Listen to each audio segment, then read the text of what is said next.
Ibaratnya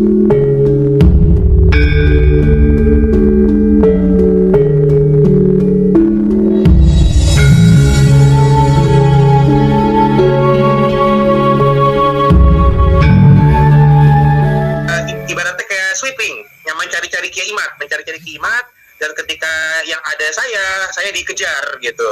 Nah, jadi emang sudah ada upaya sweeping, bahkan juga sudah ada ancaman pembunuhan untuk memenggal kepala Kiai Imad. Bismillahirrahmanirrahim. Alhamdulillahirabbil alamin. Wassallallahu ala sayyidina Muhammadin wa ala alihi washabihi ajmain. Ba'du. Saya Tubagus Mogi Nur Fadil, selaku Wakil Ketua PWI Laskar Sabilillah, Perjuangan Wali Songo Indonesia Laskar Sabilillah. Saya bersama dengan beberapa dulur kita. Di samping kanan saya ini ada Kiai Ihsan. Beliau juga Dewan Sesepuh PWI dan juga merangkap sebagai Ketua MWCNU Roy Surah MWCNU Cikarang Utara. Dan juga ada di samping kiri saya ini salah satu korban persekusi. Nama beliau Kang Aum Mauludin dari Banser.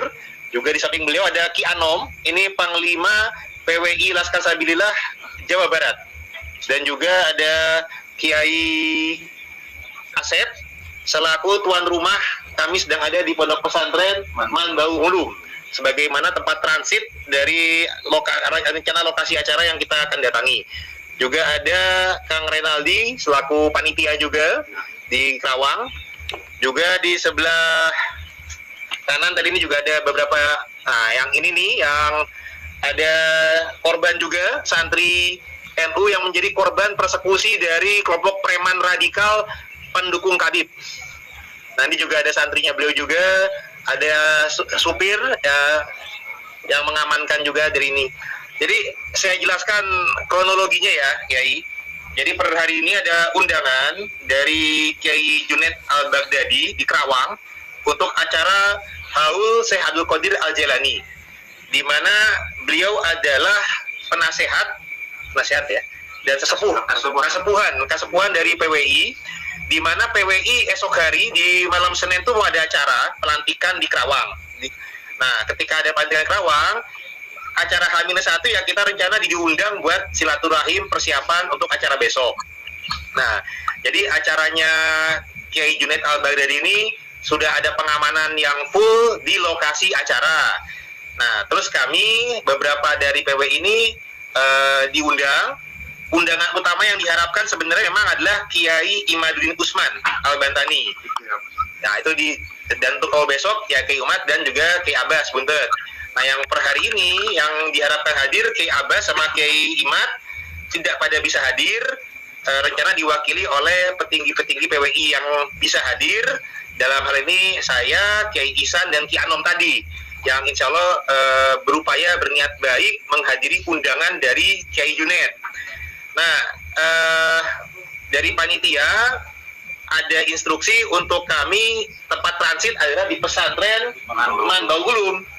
Nah, ternyata ketika dan ada pengamanannya sekedar dari Banser, karena polisi-polisi adanya di lokasi acara. Di tempat transit itu pengamanannya baru Banser, belum ada polisi.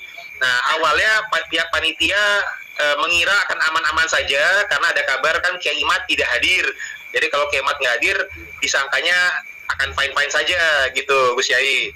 Nah, ternyata ketika kami sudah berkumpul di tempat transit, lagi siap-siap untuk menuju lokasi acara sekitar jam 9:30. Nah, itu ternyata di luar tuh dihadang. Ada orang-orang tentu yang mencari-cari Kiai Imad. Dan juga perlu diketahui, ternyata beberapa hari sebelumnya itu juga sudah ada ancaman pembunuhan untuk Kiai Imad, mau dipenggal kepalanya oleh satu preman di Kerawang sini. Namanya besok itu jangan. Ya. Cimacan. Itu kode namanya Cimacan. Si Cimacan lah ya. Itu ada sudah mengasih ancaman kepada WA-nya panitia. Nah, jadi ternyata ada ancaman-ancaman pembunuhan. Mereka berupaya mencari-cari Kiai Imad, tapi ya Kiai Imad nggak ada. Ternyata ada yang mengenal saya, mengenal Mogi gitu. Dari pas kita keluar dari lokasi pesantren mau menuju mobil, itu sudah ada penghadangan. Nah, tapi saya sempat ditarik-tarik segala macam, tapi saya juga bisa masuk, diselamatkan oleh baik panitia Kiai Asep, bagi tuan rumah, dan juga oleh saudara saya tadi ini, Kiai Ihsan, selaku Roy Suryah MWCNU Cikarang Utara. Ini yang sudah menyelamatkan. Saya dimasukkan ke dalam mobil beliau, Pajero. Mobilnya itu Pajero dan ada lambang NU-nya. Nah, kemudian kami menuju lokasi acara, dikejar oleh massa motor itu, dihadang, kaca mobil dipecahkan, spion dipecahkan, dan anggota yang mengawal ngiring kami, satu orang banser dan satu orang santri tapi berjaket banser, itu dikeroyok dan dipukul sehingga lebam dan memar gitu. Yang menyerang kurang lebih 100 orang massa. Jadi bukan hanya sekedar berdemo, tapi mereka ibaratnya kayak sweeping, yang mencari-cari Kiai Imad, dan ketika yang ada saya dikejar gitu. Nah, jadi emang sudah ada upaya sweeping, bahkan juga sudah ada ancaman pembunuhan untuk memenggal kepala Kiai Imad, dan juga yang perlu diketahui, mobil dipecahkan, banser dikoyok, dan juga ada lambang NU. Nanti Kiai Ihsan juga bisa memberikan penjelasan juga. Jadi ini benar-benar gerakan yang radikal dan juga sifatnya mengarah ke teroris, bahkan ini mirip-mirip komunis. Nah, jadi ini kita sangat prihatin karena kita diundang adalah untuk ke acara agama, acara haul Syekh Abdul Qadir Jailani. Tidak menyangka ada hal-hal orang yang mengaku beragama Islam tapi menggunakan gerakan radikal, ya ibaratnya ini udah kayak takfiri saja ini, karena sudah ada yang kayak ibarat menghalalkan darahnya Kiai Imad dan lain sebagainya, termasuk ini masuk juga nih kepada kriteria SAT MUI, sehingga harus menjadi perhatian banyak pihak. Jadi tidak hanya pihak kita saja, tapi ini ya pihak ulama, pihak umaro ini harus sudah mengambil kepedulian, termasuk dari petinggi-petinggi NU, karena anggota Banser dan Roy Suryah MWCNU Cikarang Utara juga menjadi korban. Jadi ini ada banyak pihak yang menjadi korban, perlu perhatian kita bersama dan doa kita bersama juga. Jadi insya Allah kami juga sudah mulai komunikasi dengan pihak keamanan, dan insya Allah kita meskipun ada persekusi ini tidak akan gentar untuk terus-meneruskan lanjutkan perjuangan. Kita mendukung kajian tesis Kiai Ma'ruf Usman, kita juga mendukung bahwasanya para petinggi, para ulama ini terus untuk bersuara, jangan takut, jangan gentar, bahwasanya para kabid dan para gerakan radikal pendukungnya ini tetap harus diwaspadai. Mereka sudah banyak melakukan penyesatan di masyarakat, bahkan sudah kami teliti 5 diantaranya masuk kepada kriteria SAT MUI. Mereka mengajarkan gerakan radikalisme. Jadi di kepolisian, deradikalisasi itu penting untuk bergerak, dan ini kita harus menjadi perhatian bersama-sama. Mari kita bersuara bersama-sama. Hal-hal ini tidak bisa didiamkan saja. Dan juga bukti ini juga menjadi konspirasi.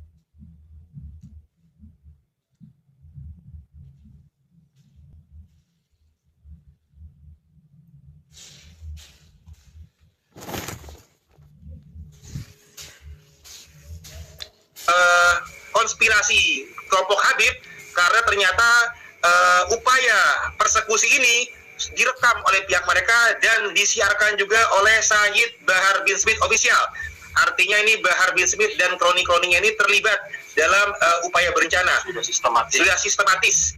Jadi ini bukanlah karena kalangan warga Kerawang yang ibaratnya antipati, tapi ini sudah sistematis. Kelompok mereka berupaya memframing seakan-akan Kiai Imad ini ditolak warga dan lain sebagainya. Padahal tidak ada undangan ceramah untuk Kiai Imad, hanya kita-kita ini diundang oleh Kiai Junet untuk hadir ke acara haul beliau, sedangkan acara utama adalah besok di PWI ada pelantikan di Pulau Batak Kerawang. Dan insya Allah acara pelantikan PWI juga terus akan berjalan. Kita tidak gentar dalam membela kebenaran dan keadilan. Nah, dari saya demikian dulu, dilanjutkan oleh yang lain dulu nih, Kiai Ihsan dan juga korban yang lain, kita berikan kesempatan bersuara. Terima kasih. Ya, Ihsan. Assalamualaikum warahmatullahi wabarakatuh. Waalaikumsalam warahmatullahi wabarakatuh. Kalau ada pertanyaan juga silakan.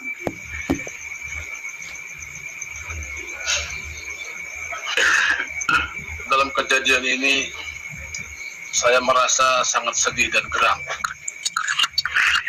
Karena ini menurut saya adalah perlakuan yang sangat biadab. Saya melihat dengan mata kepala saya sendiri mobil saya dihancurkan dari depan, belakang, samping, spion semua dihancurkan. Dan saya melihat kedua pengawal Banser digebugin rame-rame seperti mereka gebugin maling di jalanan. Dua Banser, yang satu dari Cikarang Bekasi dan satu lagi dari Karawang yang mengawal mobil saya. Itu digebugin habis-habisan, babak belur.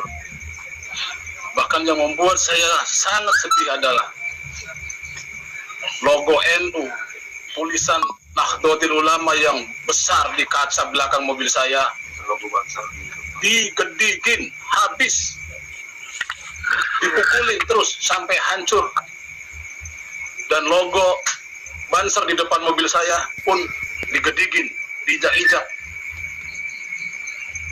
Itu membuat saya sangat terpukul dan sedih dan geram serta marah dengan mereka. Tapi saya tidak bisa berbuat apa-apa karena saya posisi dalam mobil. Saya mau keluar, ditahan sama Banser, dan kedua Banser ini pasang badan menahan semua pukulan mereka. Walaupun ada 1-2 pukulan yang saya rasa kena dengan muka saya, karena saya pun tadinya mau keluar dan saya juga kena terjangan dari pukulan mereka, tapi alhamdulillah saya nggak apa-apa, cuman kacamata saya saja yang hancur. Mungkin itu yang bisa saya laporkan karena saya sendiri adalah korban dari persekusi. Assalamualaikum warahmatullahi wabarakatuh.